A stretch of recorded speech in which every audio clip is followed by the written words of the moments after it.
தம் ஆலு பிரியாணி பண்ண போகிறேன், அதை ஷேர் பண்ணுறேன். ஃபஸ்ட்டு பேபி பொட்டேட்டோவை வேக வச்சுக்கலாம். பாஸ்மதி ரைஸை வாஷ் பண்ணிவிட்டு ஒரு 20 நிமிஷம் ஊற வச்சுக்கலாம். கொஞ்சோண்டு குங்குமப்பூவை பாலில் ஊற வச்சுருக்கேன். பிரியாணிக்கு தேவையான ஆனியனை ஃப்ரை பண்ணிக்கலாம், நல்லா கோல்டன் ப்ரௌனாக. ஆனியன் ஃப்ரை ஆகிறதுக்குள்ள ரைஸை வேக வச்சுக்கலாம். கொதிக்கிற தண்ணியில் ஒரு பிரிஞ்சி இலை, 2 கிராம்பு, 2 ஏலக்காய், 2 பட்டை, ஒரு ஸ்பூன் நெய்,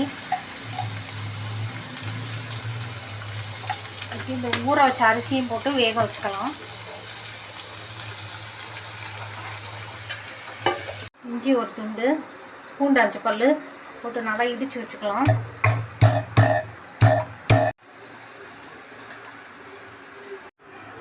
ரைஸ் வந்துருச்சு, வடிகட்டி வச்சுக்கலாம்.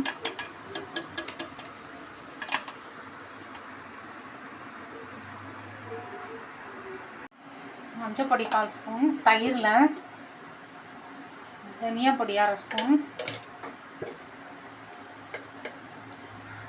மிளகா பொடி 1/2 ஸ்பூன், கரம் மசாலா 1/4 ஸ்பூன் போட்டு தயிரில் எல்லாத்தையும் நல்லா மிக்ஸ் பண்ணி வச்சுக்கலாம். உப்பு 2,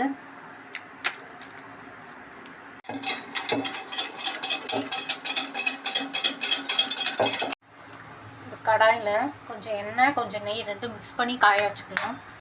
காஞ்சிட்டு நசுக்குன இஞ்சி பூண்டு போட்டு ஃப்ரை பண்ணிவிட்டு பொட்டேட்டோ போடலாம். இஞ்சி பூண்டு பச்சை வாசம் போயிடுச்சு. வேக வச்சு உரிச்ச உருளைக்கிழங்கு போடலாம். லோ ஃப்ளேம்லேயே வச்சு பண்ணுங்க. பொட்டேட்டோ லைட்டாக ஃப்ரை ஆகணுன்னு தயிரில் மிக்ஸ் பண்ண மசாலாலாம் ஊற்ற போகிறேன்.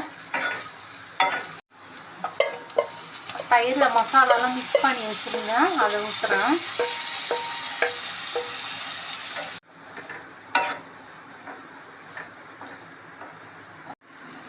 தயிர் ஊற்றுனது நல்லா வத்திருச்சு. இது வடித்த பாஸ்மதி ரைஸை அதில் போடுறேன்.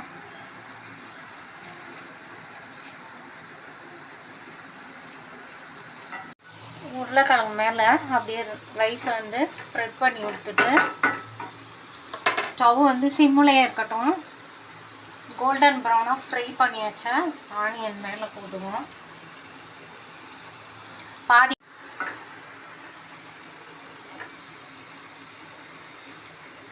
பாதி ஆனியன் இப்போ போடலாம், பாதி ஆனியன் லாஸ்ட்டு.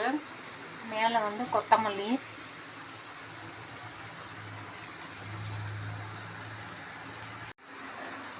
சுற்றி 1 ஸ்பூன் நெய் ஊற்றிட்டு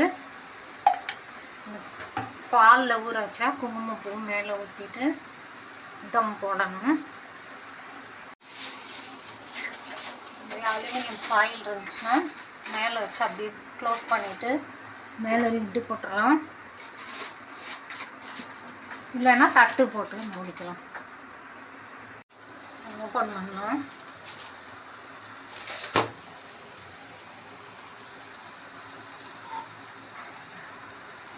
ரைஸ் உடையாமல் அப்படியே இருக்கணும்.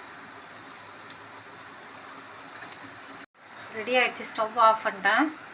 மேலே இன்னும் கொஞ்சம் ஃப்ரை ஆனியன், கொத்தமல்லி, நெய் 1 ஸ்பூன் ஊற்றினோன்னா சர்வ் பண்ணுறதுக்கு ரெடி ஆகிடும் தம் ஆலு பிரியாணி.